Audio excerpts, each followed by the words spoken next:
네, 우리 성경 공부 방법 8번째 시간입니다. 이제 성경 연구의 세 단계, 성경 연구의 단계를 세 단계로 하면 관찰, 해석, 적용이죠. 관찰, 해석, 적용. 그래서 이제 우리 관찰을 마쳤고 이제 해석의 단계로 넘어갑니다. 관찰은 본문에 뭐라고 적혀 있는가, 내용 파악이죠. 내용을 있는 그대로, 가감 없이 있는 그대로 파악하는 게 이제 관찰이고, 그 파악한 내용, 여기에 이런 게 써져 있네. 그 파악한 내용의 의미가 무엇인가를 이제 찾아내는 것이 이제 해석의 과정입니다. 그래서 우리 핸드릭스 교수님은 해석의 과정을 이렇게 얘기합니다. 나는 해석의 과정을 재창조의 과정이라고 부르고 싶다. 관찰에서는 파내는 작업을, 해석에서는 세우는 작업을 해 나간다. 교재 248에 나오는 내용이고요. 그래서 우리 관찰할 때 뭐 끊어 읽기, 뭐 문단 나누기, 또 육하 원칙, 세부적 관찰 뭐 이렇게 막 뜯어가지고 막 파헤치면서 사실 샅샅이 뒤져봤잖아요. 이제 그렇게 한 것을 이제 해석은 이제 다시 이제 세우는, 재구성하는 과정입니다. 그래서 뭐 예를 들어서 이런 거에 비유할 수도 있을 것 같아요. 아주 오래된, 정말 아주 오래된 어떤 뭐 라디오라든지 시계라든지 이런 걸 이제 어디서 찾아가지고 이게 뭐지 이래가 먼지도 닦고 다 해가지고 분해해가지고 전부 다 이렇게 해가지고 다시 조립을 했더니 이게 라디오였네, 뭐 시계였네. 예를 들어서 이제 그런 과정이 해석의 과정입니다. 재구성하는 과정이다. 그래서 이제 우리가 해석을 할 때, 관찰, 해석, 적용을 할 때, 근데 이제 한 가지 먼저 말씀드리고 싶은 거는, 이제 뭐 관찰, 해석, 적용은 이게 이제 뭐 태권도로 하면 품새, 군대로 하면 뭐 총검술 뭐 이런 것처럼 훈련을 위해서 이렇게 나누어 놓은 과정이지, 뭐 항상 성경 볼 때마다 관찰, 해석, 적용 이렇게 기계적인 과정으로 이런 단계로 일어나는 건 아닙니다. 어떨 때는 막 동시에 일어나기도 하고요. 이렇게 순서가 뒤바뀌기도 하고, 해석했다가 뭐가 안 맞아서 다시 관찰할 때도 있고, 이렇기 때문에 이제 훈련을 위해서, 연구 방법을 공부하기 위해서 이렇게 분류해 놓은 과정이라는 걸 이제 생각하시고요. 그래서 어쨌든 해석을 한다고 할 때 해석의 원재료가 뭐냐, 해석의 거리가 있어야 될 거 아니에요. 해석의 거리. 해석의 거리가 뭐냐고 할 때 바로 관찰해 놓은 게 해석의 거리인 것입니다. 관찰이 안 돼 있으면 뭡니까? 해석하고 하고 할 게 없는 거예요. 해석 거리가 없는 거예요.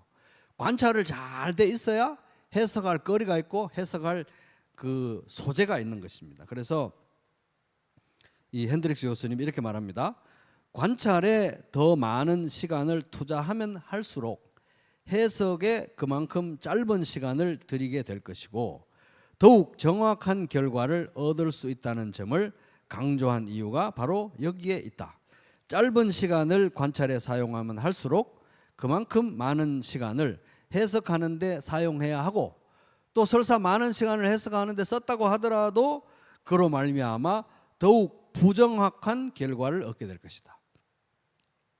그래서 여러분 이제 막 그 관찰도 해보시고 10개도 해보시고 5개도 해보시고 막 25개도 해보시고 이렇게 해보면서 이 관찰을 해서 본문에 있는 내용 그대로 가감 없이 그대로 그냥 있는 그대로만 관찰했을 뿐인데도 얼마나 은혜로운 내용이 많은지 여러분 경험해 보셨을 것입니다. 그래서 관찰만 잘해도 하여튼 거의 뭐 7, 80%가 다 해결됐다고 할 정도로 관찰이 중요한데, 관찰이 제일 소홀히 여겨지는 이제 그런 상황입니다.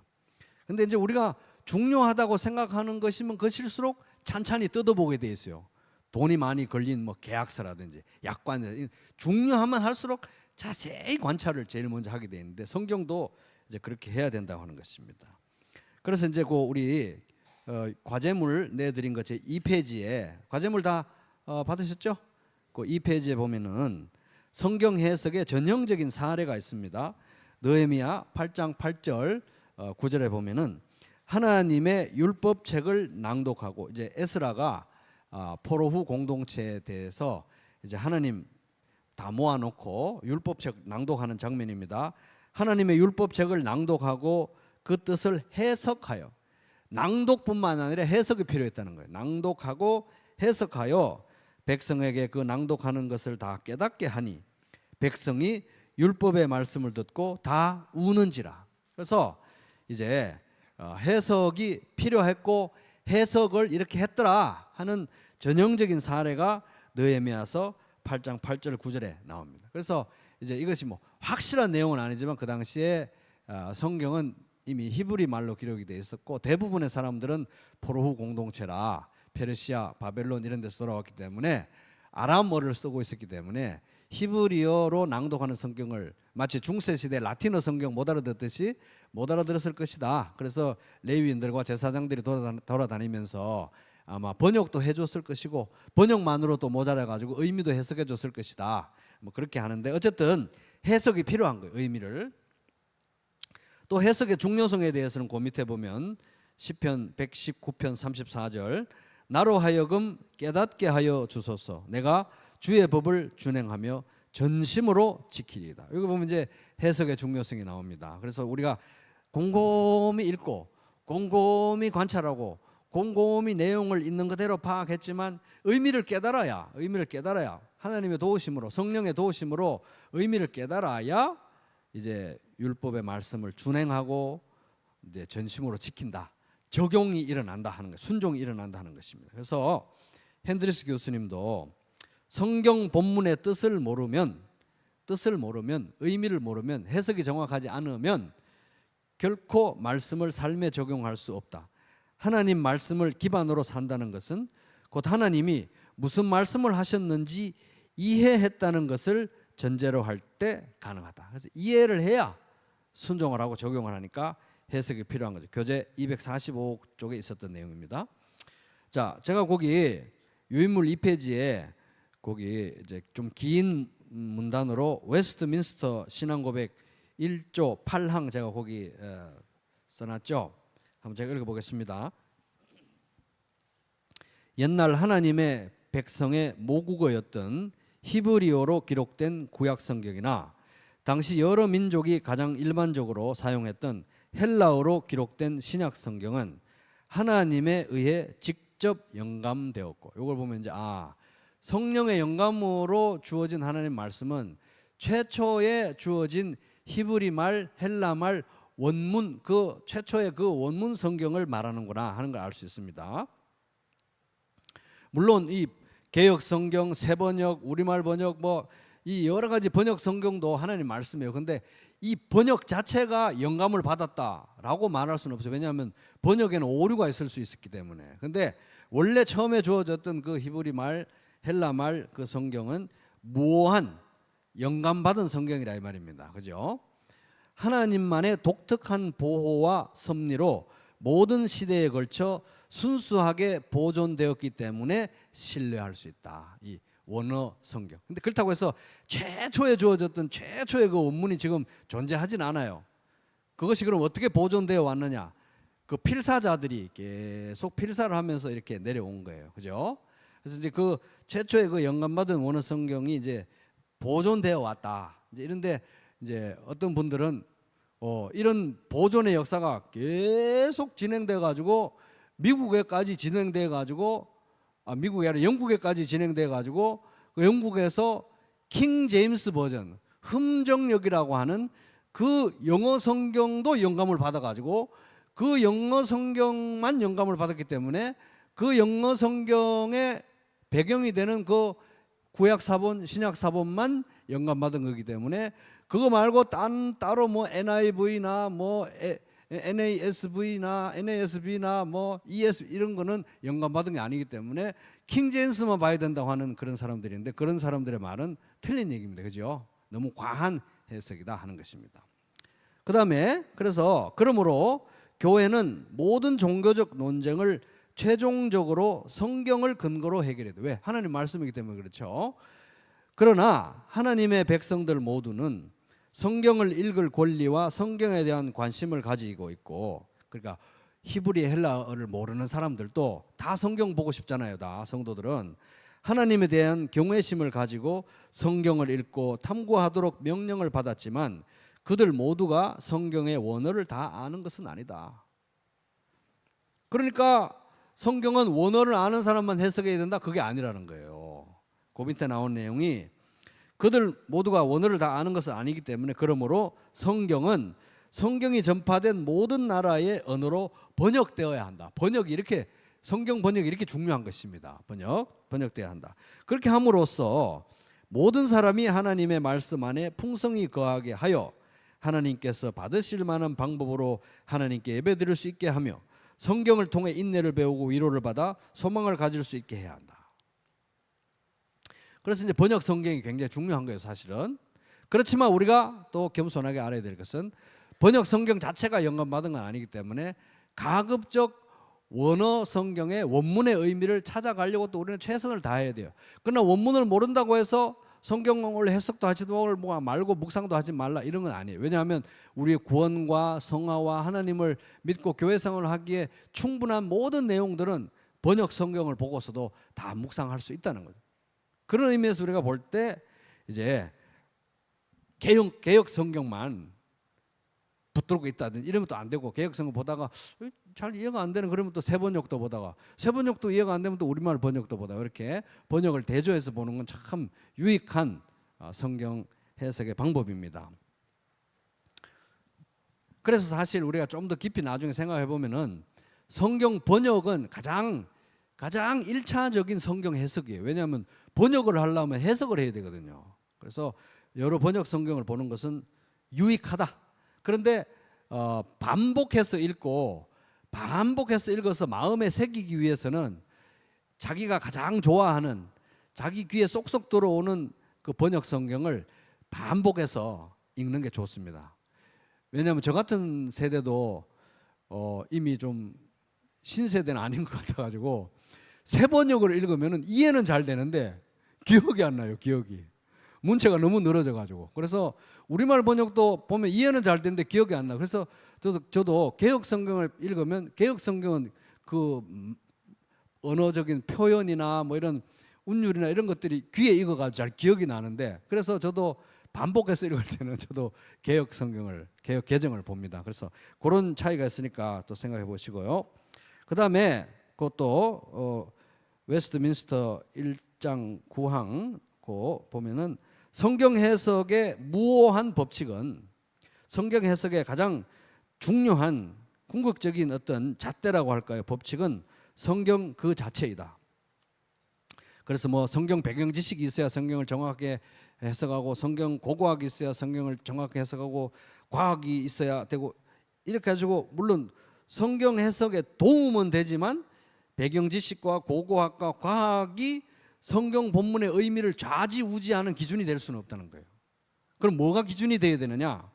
그러므로 어느 성경 말씀의 참되고 온전한 의미에 대해서 의문이 생길 때마다, 이제 괄호 안에 있는 건 일단 패스하고 그것에 대해 더 분명하게 말하는 다른 성경 말씀들에 비추어 연구하며 뜻을 이해해야 된다. 그래서 성경 해석에 의문이 생기고 헷갈릴 때 그 문제를 결정짓는 최종 권위는 성경 자체여야 된다는 거예요. 성경. 왜? 하나님 말씀은 하나님 말씀으로 해석해야 되기 때문에.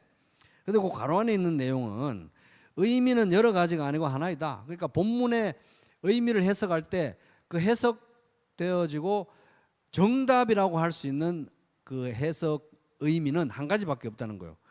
똑같은 한 본문이 이런 의미도 되고 저런 의미도 되는 그런 건 없다는 거예요. 진짜 정답은 하나밖에 없다는 거예요. 해석할 때. 어떨 때 우리가 모를 때가 많아서 그렇지 진짜 정답은 하나라는 거예요. 하나 의미. 그거에 대해서 좀 이따 나중에 더 보겠습니다. 그래서 이제 해석에 대해서 우리가 좀 더 보기 전에 왜 이 해석이 이렇게 중요한지를 살펴보기 위해서 잘못된 성경 해석의 사례들을 한번 또 살펴보겠습니다. 거기 마태복음 3페이지에 19장 7절 8절 있죠. 그들이 예수께 말하였다. 그러면 어찌하여 모세는 이혼 정서를 써주고 아내를 버리라고 명령하였습니까? 예수께서 대답하였다. 모세는 너희 마음이 완악하기 때문에 아내를 버리는 것을 허락하여 준 것이지 본래부터 그랬던 것은 아니다. 이거 중요해요. 본래부터 그랬던 것은 아니다. 여기 굉장히 중요한 겁니다. 요 표현이 바로 저자의 의도에 대해서 아주 명백하게 말씀하고 있는 성경 구절입니다. 그래서 이제 일단 큰 틀에서 보면은 성경은 절대로 이혼을 장려하거나 이혼 막 해라 하고 말씀하고 있는 책이 아니죠. 다만 신명기 24장에 보면은 그 당시에 그 풍습상, 문화적 환경상, 그 시대적 배경상으로 볼 때 고대에는 여성들의 이제 권익이 너무 약했기 때문에 남자들이 이제 막 여자들을 함부로 버리고 막 아내를 부당하게 버리는 그런 상황들이 많았기 때문에 그런 부당한 이혼들과 또 여성이 피해를 보는 그런 부당한 문화 속에서 부당한 이혼으로 여성들이 피해를 보는 걸 줄이기 위해서 이혼을 예외적으로 허용하되 절차를 엄격히 규정한 게 이제 신명기 24장의 말씀의 취지인데, 그거를 갖다가 예수님 당시에 유대인들은 아전 인수격으로 해석을 해가지고 그 봐라, 모세도 신명기에 이혼하라고 허용한 거, 이혼해도 된다 예외적으로 이렇게 말한 거지, 이혼해 이렇게 말한 게 아닌데 그런 식으로 해석을 해서 아주 이혼을 아주 그냥 막 해도 되는 것처럼 이 랍비들이 가르쳤던 거예요. 그래서 예를 들면 아내가 뭐 저녁 식사하다가 음식을 태운 경우도 이혼 사유에 해당한다고 막 그렇게 그 랍비들이 가르치고 했다는 겁니다. 그래서 예수님께서 말씀하신 거죠. 8절에 다시 보면 모세는 너희의 마음이 완악하기 때문에 아내를 버리는 것을 허락해 준 것이지 예외적으로 원래부터 본래부터 그랬던 건 아니다. 그건 뭡니까? 저자의 의도, 하나님의 의도는 그런 게 아니라는 거예요. 그래서 항상 하나님 말씀은 인간이 영감을 받아서 쓴 것이기도 하지만 하나님의 성령으로 영감을 준 거예요. 하나님 말씀이기 때문에 하나님의 원래 의도를 파악하고 해석하는 게 중요하다는 것입니다. 따라 볼까요? 저자의 의도. 그래서 이번 과정을 끝나고 하여튼 다른 거 다 잊어버리고 딱 한마디만 기억납니다 라고 할 때 그 한마디는 요게 돼야 되는 거예요. 저자의 의도. 저자의 의도. 저자의 의도가 제일 중요합니다. 저자의 의도. 요즘은 또 일반 보통의 다른 문학 작품이나 뭐 어떤 책들이나 이런 거 읽을 때도 예전에 그 200년, 300년 전에 풍습하고 다른 게, 지금은 문학 작품도 어떻게 봐야 되느냐? 네 마음대로 보세요. 이런 식의 어떤 사조들이 있기 때문에 각자 마음에 와닿는 대로 보면 되는 거지, 뭐가 저자의 의도가 뭐가 중요해, 이런 풍토 속에 우리가 살고 있어요. 그러나 이것은 하나님의 말씀이기 때문에 저자의 의도가 제일 중요한 거예요. 저자의 의도. 그 다음에 로마서 3장 7절 같이 읽어볼까요? 시작. 그러나 나의 거짓말로 하나님의 참되심이 더 풍성하여 그의 영광이 되었다면 어찌 내가 죄인처럼 심판을 받으리요. 이제 이거를 이제 죄가 넘친 곳에 은혜가 넘쳤다 뭐 이런 어조로 바울이 이제 얘기를 하는데, 이 사이비 신천지 이 사람들은 뭐라고 이걸 어떻게 아전 인수격으로 해석을 하냐면, 이 보세요. 거짓말로 하나님의 참되심과 신실하심이 더 풍성하게 넘쳤지 않습니까? 우리는 거짓말을 해도 됩니다. 특히 복음을 전할 때, 사람에게 포교를 할 때는 수단과 방법을 가리지 말고 거짓말을 해도 됩니다. 요거 이제 모략이라고 해가지고 모략교리라고 해요. 모략교리. 그래서 이제 모략을 써도 된다는 것을 이제 가르치기 위해서 이 구절을 이용하는데, 그래서 이제 우리가 관찰, 해석, 적용의 모든 과정을 관통하는 가장 중요한 원리가 저자의 의도, 그 다음에 문맥, 통상적인 방법, 성령의 조명인데, 이 문맥을 조금만 살펴보면 금방 답이 나옵니다. 거기 보세요. 로마서 3장 7절 8절. 7절을 방금 이제 7절부터 제가 새로 새 번역으로 읽어보겠습니다. 다음과 같이 반박하는 사람도 있을 것입니다. 만약 이런 말 듣고 속아 넘어간 사람이 새 번역으로 7절 8절만 읽어봐도 안 넘어가죠. 다음과 같이 반박하는 사람도 있을 것입니다. 나의 거짓됨 때문에 하나님의 참되심이 더욱 분명하게 드러나서 하나님께 영광이 돌아간다면 왜 나도 역시 여전히 죄인으로 판정을 받습니까? 라고 이런 이상한 말을 하는 사람들이 있다는 거예요. 다운표 넣어놨잖아요. 8절, 더욱이 좋은 일이 생기게 하기 위해서 악한 일을 하자. 이것도 다 다운표 안에 들어간 거예요. 하고 말할 수 있겠습니까? 왜냐하면 이제 원문 성경에는 그 이제 사본 이렇게 사진 찍어 놓은 거 보면은 이 헬라어 신약 성경에 보면 이제 대문자가 있고 소문자가 있거든요. 대문자 이렇게 쭉 이렇게 하고 소문자 쭉 이렇게 가는 거 보면 마침표도 없고 띄어쓰기도 없어요. 그러니까 막 이게 이제 정말 그 사람들 막 이렇게 서기관 이런 사람들이 잘 해석해가지고 이렇게 점 찍고 해서 이렇게 풀어줘야 되는 건데, 그러니까 이게 다 따옴표에 들어가야 되는 거예요. 번역을 잘하면은. 이제 마지막 부분입니다. 사실 어떤 사람들은 우리가 그런 말을 한다고 비방하는 얘기가 그 내용이었던 거예요. 그렇게 하라는, 거짓말 막 하라는 얘기가 아니라 거짓말 하면서 하나님 은혜를 더 받으면 되겠네라고 말한다고, 그렇게 그 사람들이 말한다고 지금 다윗이 여기에 적어 놓은 것입니다. 그죠? 그래서 그런 말을 한다고 비방합니다. 그러므로 그런 사람들은 심판을 받아서 마땅합니다. 오히려 그들을 이렇게 그들에 대한 정죄를 적어 놨잖아요. 그러니까 그 모략 교리는 말이 안 된다는 거죠. 그래서 문맥만 보면, 아까는 저자의 의도만 봤으면 그런 일이 없는데, 이거는 문맥만 조금만 봤으면 이런 오류의 해석이 안 나오죠. 자, 마태복음 12장 13, 14절을 보면은 독사의 자식들아, 너희는 악하니 어떻게 선한 말을 할 수 있느냐? 이는 마음에 가득한 것을 입으로 말함이라. 이걸 보고 예수님도 독사의 자식들아 했으니까 이게 반려견의 자식들을 얘기하는 것보다는 더 독한 욕이 아니냐? 우리도 막 욕을 해도 되지 않느냐? 이런 해석을 하는데, 이 사람들은 이 문맥을, 큰 문맥을 봐야 돼요. 마태복음 12장이 지금 어떤 장면인지를 봐야 되는 것입니다. 마태복음 12장에는 이 유대의 지도자들이 예수님이 행하는 기적을 보고 마귀의 힘을 빌어서 기적을 행한다고 하면서 성령을 회복하고 정면으로 예수님을 공격해서 예수님의 공격에 대한 이 강도가 피크를 쳐가지고, 이때부터 예수님이 비유로 말씀하시기 시작한 딱 그 변곡점이 마태복음 12장이거든요. 거기에서 이들에 대한 심판을 얘기하신 것이네. 하나님의 아들로서, 심판주로서 심판을 얘기한 건데, 이걸 가지고 그거 봐라, 예수님도 독사의 자식들 했으니까 우리도 욕해도 된다? 이건 아니라는 거죠. 자기가 예수님입니까? 아니잖아요. 이렇게 성경을 해석하면 안 된다는 것입니다. 문맥과 저자의 의도를 따따블로 무시한 아전 인수격인 해석이라는 것입니다.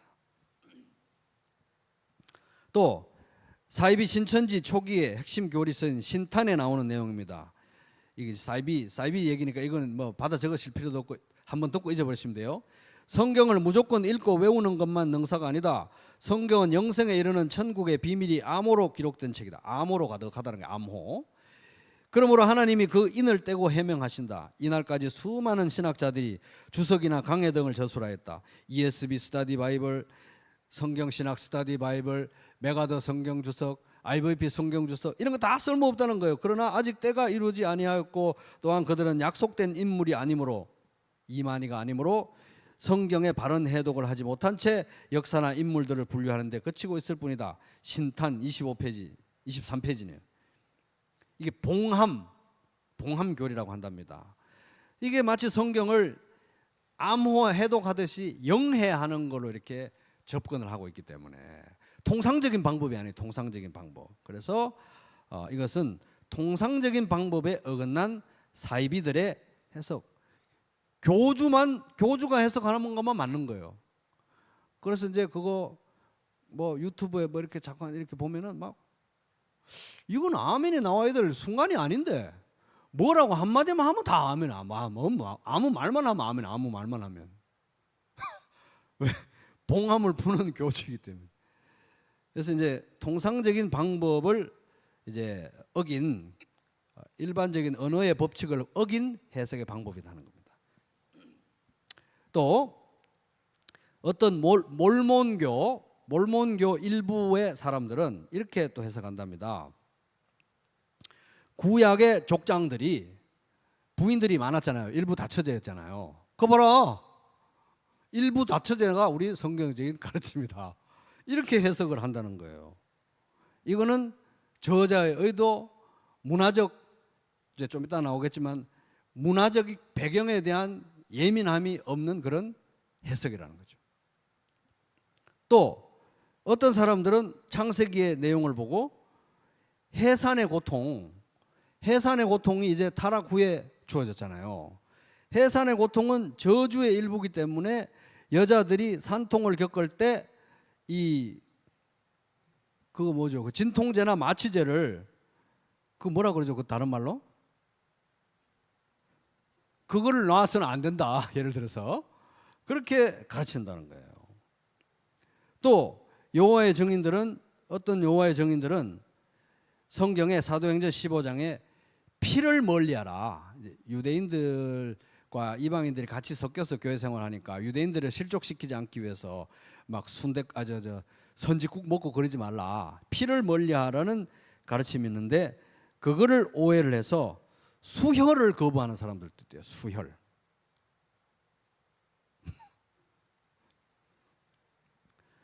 이게 바로 다 저자의 의도와 문맥과 그 당시 상황과 문화와 역사적 상황을 다 무시한 성경 해석으로 빚어진 오류들이라는 것입니다. 자, 그 다음에 베드로후서 2장 20절 있죠. 이거 같이 읽어보겠습니다. 시작. 만일 그들이 우리 주 대신 구주 예수 그리스도를 알므로 세상의 더러움을 피한 후에 다시 그 중에 얽매이고 지면 그 나중 형편이 처음보다 더 심하리니. 요 말씀을 이제 보고 사람들이 ESV 스터디 바이블이나 이런 것도 안 보고 혼자서 그냥 동떨어진 데서 산에 들어가가지고 성경 한 200번 읽고 해석을 해가지고 이 봐라, 예수 믿고 그런 식으로 타락해가지고 예수 믿었다는 사람이 그런 식으로 타락해서 살면은 나중 형편이 처음보다 더 안 좋아지니까 구원을 잃어버릴 수 있는 거예요. 이러면서 가르친다는 거예요. 요거 가지고 가르치면 솔깃할 수도 있겠죠. 그런데 요것도 문맥을 살펴보면은 요 그들은 이렇게 돼 있잖아요. 그래서 우리가 언제 어디서 누가 무엇을 왜 어떻게 이게 중요하다 그러잖아요. 그죠? 그들은이 누구냐는 거예요. 그들은이 누구냐를 알기 위해서는 성경의 문맥을 봐야 되는데 베드로후서 2장의 문맥을 거슬러 올라가면서 이렇게 보면은 당장 조금만 올라가서 17절까지만 가도 보면은 이 사람들은 물 없는 샘이요 광풍에 밀려가는 안개니 그들을 위하여 캄캄한 어둠이 예비되어 있어요. 딱 봐도 구원 안 받은 사람들로 딱 선명하게 묘사를 하고 있습니다. 그리고 좀 더 거슬러 올라가 가지고 2장 1절에 가면은 그러나 백성 가운데 또한 거짓 선지자들이 일어났으니. 그들이 누굽니까? 거짓 선지자를 말해요. 거짓 선지자. 거짓 선지자들이 일어났으니 이와 같이 너희 중에도 거짓 선생이 있으리라. 그들은 멸망하게 할 이단을 가만히 끌어들여 자기들을 피로 사신 주를 부인하고 임박한 멸망을 스스로 취하는 자들이다. 그래서 이 거짓 선지자들에 대한 얘기니까 구원을 잃어버리네 마네 이런 얘기가 아니라는 거예요.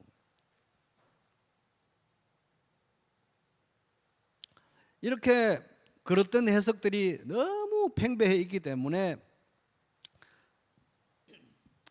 우리 메가더 성경 주석을 쓴 그 존 메가더 목사님 같은 분이 이렇게 얘기를 합니다. 말씀에 대해 제대로 알지 못한 채 무지한 이야기들만 나누는 성경 공부 모임이 많다. 그냥 막 막말 대잔치로 아무거나 성경 펴놓고 아무거나 얘기하면 되는 걸로 생각을 하고 하는 성경 공부 모임이 많다. 나는 성경 공부에는 대찬성하는 사람이지만, 성경 공부 정말 중요하다는 거예요. 대찬성하는 사람이지만 말씀의 진짜 의미를 알아내기 위한 공부가 반드시 선행되어야 된다. 선행되어야 된다. 삶에 적용하는 문제는 그 다음이다. 그래서 말씀을 정확하게 관찰하고 정확하게 해석하는 게 우선이지, 아무거나 막 대놓고 그냥 막 느낌이 오는 대로 적용하고 이렇게 주어진 책이 성경이 아니라는 것입니다. 그래서 말씀을 가르치는 은사를 가진 교사들과 이런 사람들이 필요하다는 것입니다.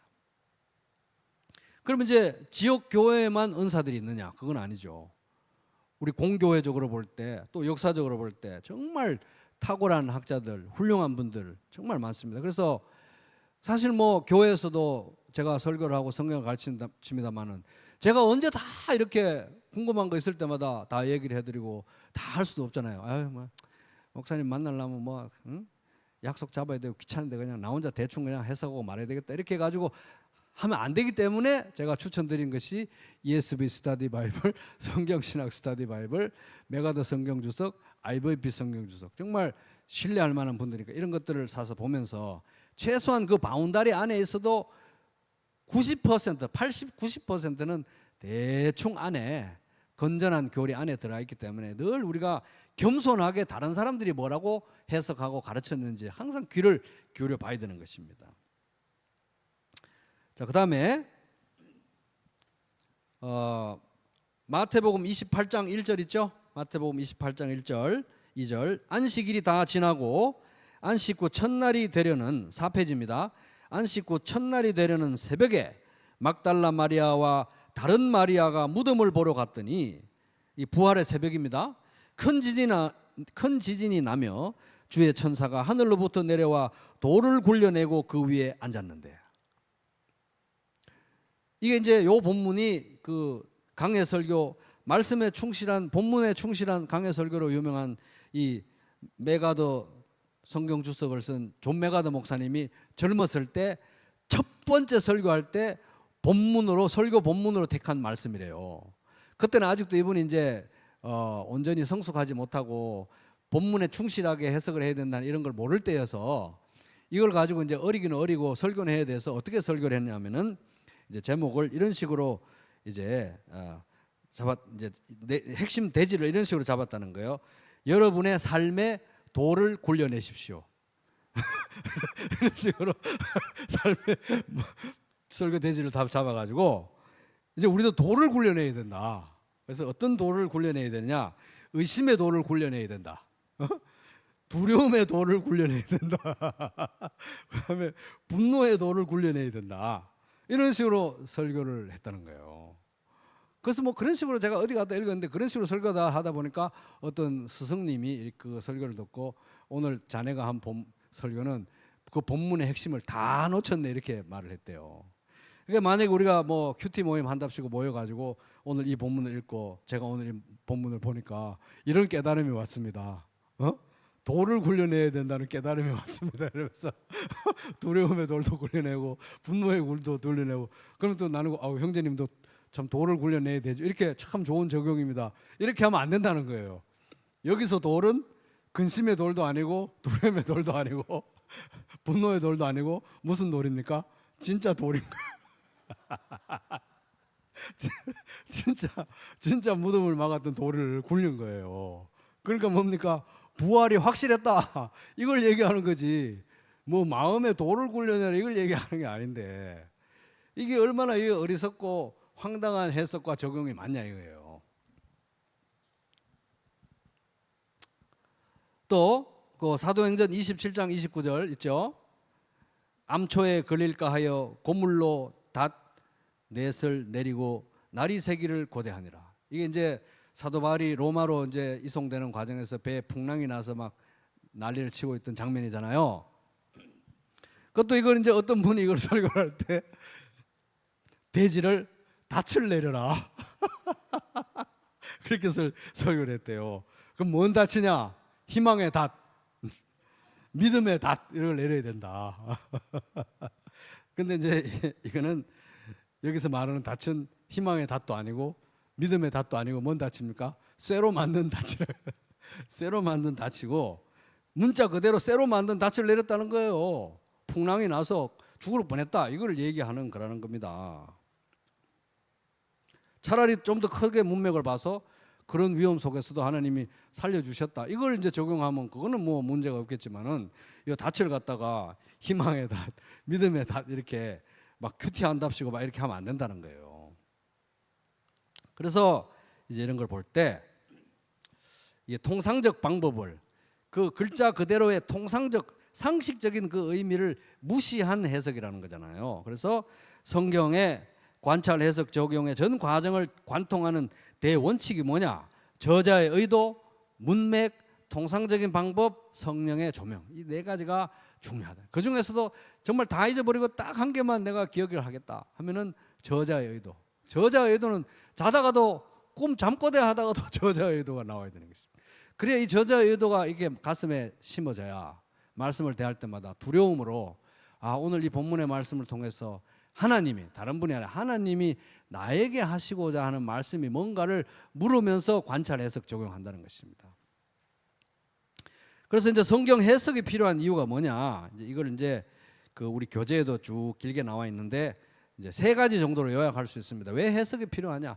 있는 그대로 관찰만 해가지고 왜 안 되고 해석이 왜 필요하냐 하면 본문과 우리 사이에 언어적인 장벽이 있고, 왜냐하면 히브리 헬라어로 그 당시에 그 고대 히브리 헬라어로 기록되는데 오늘날 대한민국의 한국말하고는 거리가 멀잖아요. 그래서 언어적인 장벽이 있기 때문에 아무리 번역을 잘한다고 했지만 뭔가 우리가 그 번역으로 다 커버가 안 되는 것들이 있기 때문에 이제 해석을 해야 되고, 문화적인 장벽이 있기 때문에 그 당시 그 1차적인 독자 그 성경 기록할 당시 문화적인 어떤 상황과 우리의 문화가 너무 다르니까, 우리는 막 보신탕도 먹고 이런데 그 유대인들은 보신탕을 안 먹었잖아요. 그런 문화적인 그런 차이가 있기 때문에 해석이 필요하고, 또 뭔 장벽이 있냐 하면은 문학적인 장벽.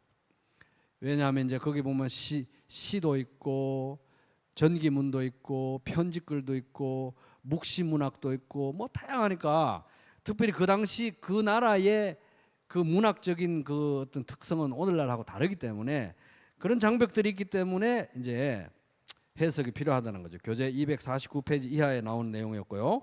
그래서 이제 성경을 해석한다는 건 뭐냐 하면은 바로 이 언어적, 문화적, 문학적 장벽이 가로막고 있는 이 간극을 메우는 거다. 간격을 메우는 게 해석이라 하는 것입니다.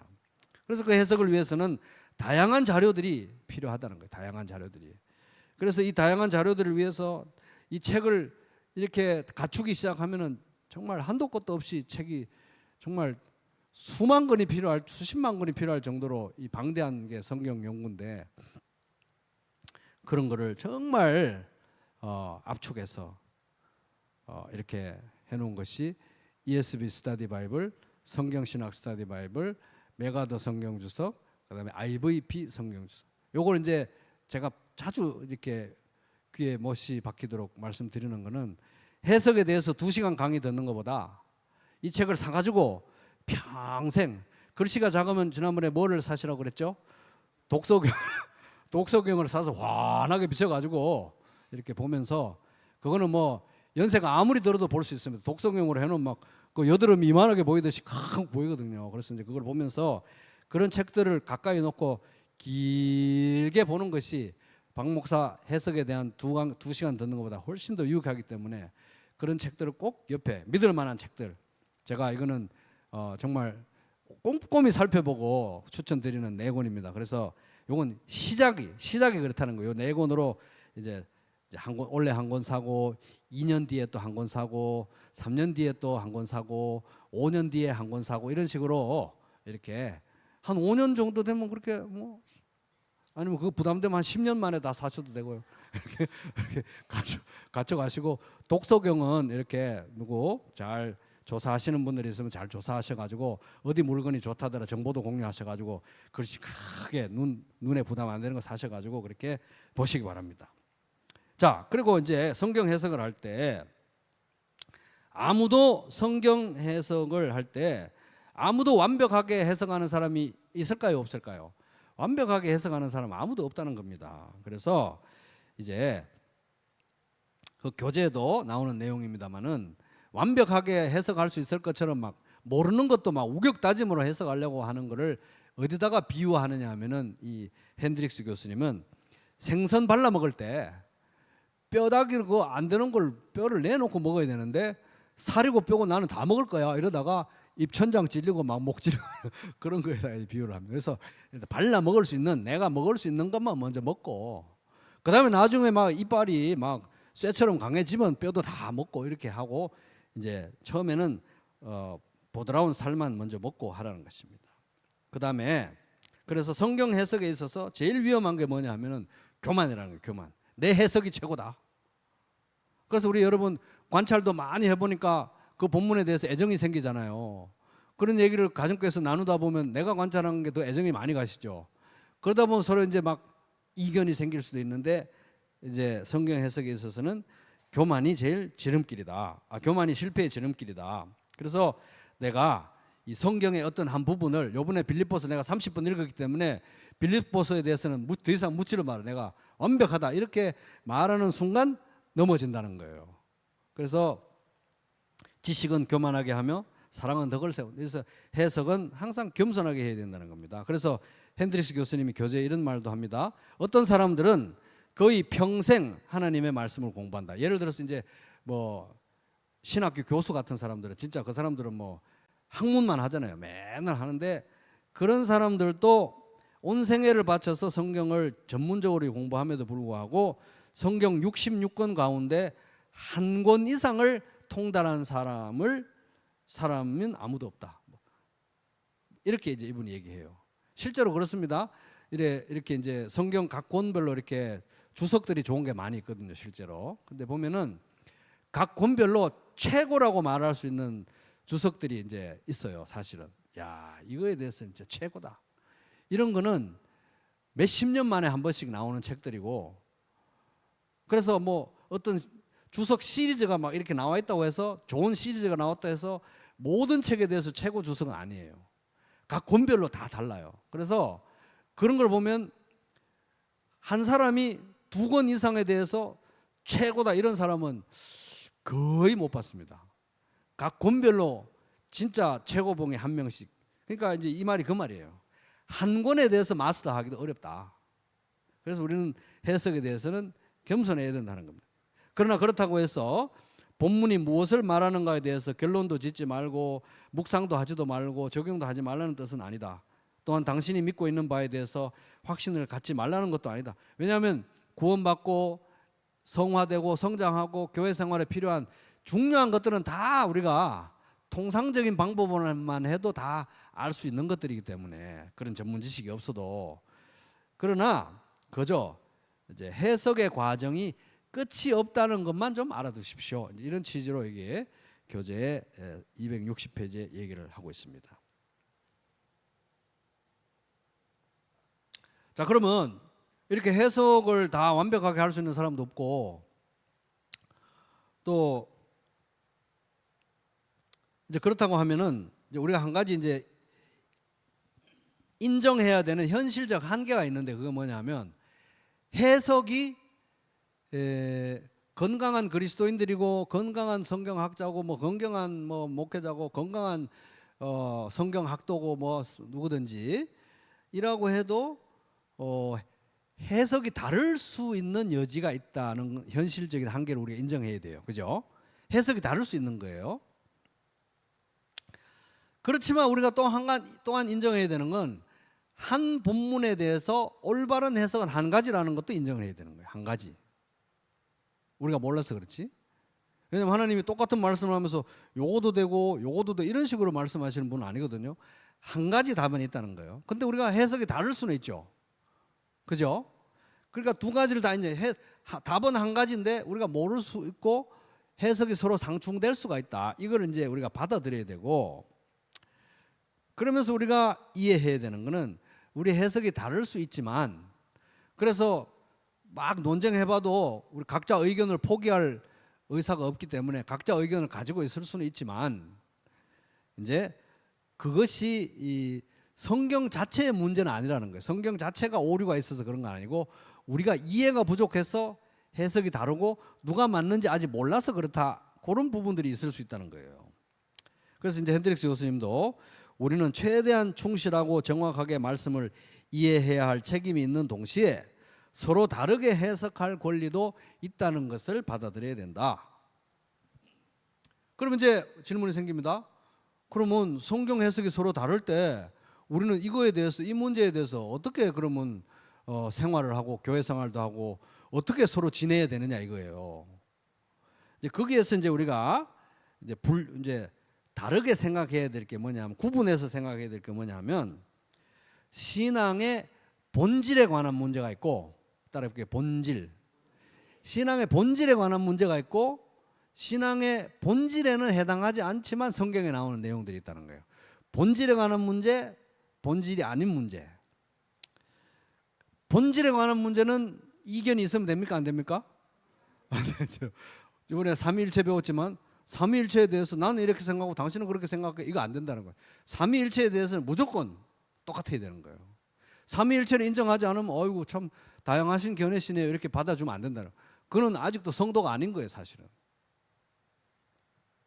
본질적인 문제와 비본질적 문제를 구분하고 신앙의 본질에 관한 문제에 대해서, 그러니까 성경이 명백하게 이야기하고 있고 우리의 구원과 영생이 달린 문제이고, 그 다음에 예수 그리스도의 신성과 예수님의 정체성과 예수님이 하신 일에 관한 중차대한 이런 본질적인 문제에 대해서는 이견이 있으면 안 되는 거예요. 무조건 다 똑같아야 되는 거예요. 예를 들어서 삼위일체, 예수님의 신성, 예수님의 인성, 예수님의 십자가, 보혈, 부활, 그러니까 진짜 죽었고 진짜 살아나셨다. 예수님의 재림, 육체를 입고 오신다, 다시 오신다. 성경이 영감받은 책이고 오류가 없는 하나님 말씀, 이런 것들은 이견이 있으면 안 돼요. 이건 다 일치에 힘써야 되는 것입니다. 일치. 이것에 동의하지 않으면 참된 성도라고 할 수 없는 것입니다. 그러나 본질에 해당하지 않는 문제들이 있다는 거예요. 본질에 해당하지 않는 문제. 예를 들어서 예배 시에 악기를 써야 되느냐 말아야 되느냐. 이거 가지고 나는 악기를 안 써야 된다고 생각하는데 당신은 악기를 써야 된다고 생각하니 당신은 마귀에 쓰인 사람이니까 당신하고 나는 교제를 못합니다. 이렇게 하면 안 된다는 것입니다. 비본질. 악기를 쓰느냐 안 쓰느냐에 따라서 영생을 잃어버리고 안 잃어버리고 이런 문제는 아니죠. 영생에 달린 문제는 아니라는 거예요. 여성이 공적 예배 시에 머리 수건을 써야 되느냐 안 써야 되느냐. 나는 써야 된다고 생각하는데 당신은 안 써야 된다고 생각하니까 당신은 문제가 많군요. 교제를 안 해야 되겠습니다. 이러면 안 된다는 거예요. 비본질, 영생이 달린 문제가 아니라는 것입니다. 세례를 받을 것인가 침례를 받을 것인가. 우리 침례를 받는데 세례, 이게 물 뿌리는 거는 세례 받는 사람들 우리 성도로 인정할 수 없습니다. 이거 안 된다는 거예요. 물 뿌린다고 구원 못 받는 거 아니거든요. 영생을 잃어버리는 거 아니잖아요. 그죠? 영생이 달린 문제는 아니라는 것입니다. 환난 전 휴거를 믿을 것인가 환난 후 휴거를 믿을 것인가. 애매하죠. 근데 나는 환난 전 믿고 당신은 환난 후 믿으니까 난 당신하고 못 사귀겠습니다. 그럼 안 된다는 거죠. 예수님이 환난 전에 오실지 환난 후에 오실지 100% 확신할 수 있습니까? 솔직히 애매해요. 그런 거 가지고 영생이 달린 문제는 아니거든요. 그럼 천년왕국이 있나요 없나요? 천년왕국이 나는 있다고 생각하고 당신은 없다고 생각하니까 난 당신하고 사귀지 못하겠습니다. 안 된다는 거예요. 이 그리스도인들 중에 많은 사람들은 천년왕국이 없다. 많은 사람들은 천년왕국이 있다. 이렇게 생각합니다. 그래서 그들과 천년왕국이 없다고 믿는다고 해서 영생이 없는 것도 아니고 있다고 믿는다고 해서 영생이 없는 것도 아니고 영생이 달린 문제는 아니라는 것입니다. 성찬을 매주 해야 되느냐 매주 안 해도 되느냐. 나는 당신이 성찬을 매주 안 한다고 믿으니까 나는 당신하고는 상종을 못 하겠습니다. 성찬을 매주 한다고 해서 영생을 받고 성찬을 매주 안 한다고 해서 영생을 잃어버리는 문제는 아니라는 거예요. 신앙의 본질의 문제가 아니라는 것입니다. 그러므로 이런 문제에 대해서 그럼 우리는 어떻게 해야 될 것이냐. 원칙이 뭐냐 하면은 본질적 문제에 있어서는 일치. 비본질적 문제에 있어서는 자유를, 믿을 자유를 줘야지 어떡하겠습니까? 그 다음에 모든 일에 대해서는 사랑을, 한 번 더 얘기합니다. 본질적 문제에 있어서는 일치를, 이거는 양보할 수가 없어요. 삼위일체를 어떻게 양보합니까? 비본질적 문제에 있어서는 자유를 줘야 됩니다. 그리고 모든 일에 있어서는 사랑을 가지고 우리가 대해야 한다. 이런 문제에 대해서 기가 막히게 정리해 놓은 성경의 말씀이 있는데 그게 바로 로마서 14장의 내용입니다. 로마서 14장 보면은 이제 유대 성도들이 있고 이방 성도들이 있는데 유대 성도들은 이거 구약 시대에 있던 그 음식법대로 이거 꼼꼼하게 지키면서 식사를 해야 되나? 이런 문제. 이방인 성도들은 우상 제물로 바쳐졌던 것이 시장매로 나오면 그걸 내가 사 먹어야 되나 말아야 되나? 이런 문제를 가지고 막 이제 먹는 사람도 있고 안 먹는 사람도 있고 교회에서 옥신각신하고 그걸 먹는 걸 보니까 당신은 성도도 아니야. 막 이렇게 막 멱살 잡고 싸우고 이런 문제가 있었던 거예요. 그거에 대해서 바울이 어떻게 얘기를 하고 있는지 한번 보겠습니다. 그 로마서 14장 3절 있죠? 먹는 자는 먹지 않는 자를 업신여기지 말고 아직도 복음에 대해서 명백하게 깨닫지는 못해가 저렇게 음식법에 꽂혀가 저러고 있네 이렇게 업신여기지 말고 먹지 않는 자는 먹는 자를 비판하죠. 어휴 세상에 저런 걸 먹다니 저 사람은 저 그리스도인도 아닌가 봐 이렇게 비판하지 말고 이는 하나님이 그를 받으셨습니다. 먹는 사람도 안 먹는 사람도 하나님 받으셨기 때문에 서로 비판하지 말라. 남의 하인을 비판하는 너는 누구냐? 그가 서 있는 것이나 넘어지는 것이 자기 주인에게 있음에 그가 세움을 받으리니 이는 그를 세우시는 권능이 주께 있습니다. 14장 10절 네가 어찌하여 내 형제를 비판하느냐? 어찌하여 내 형제를 업신여기느냐? 우리가 다 하나님의 심판대 앞에 서리라. 그것은 큰 원칙은 뭡니까? 본질적인 문제에 있어서는 일치를, 비본질적 문제에 있어서는 자유를, 모든 문제에 있어서는 사랑을 가지고 우리가 말씀을 다뤄야 한다 하는 것입니다.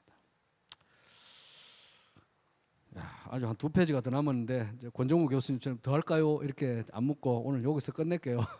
오늘 끝내고 다음 시간에 해석에 대해서 좀 더 살펴보도록 그렇게 하겠습니다.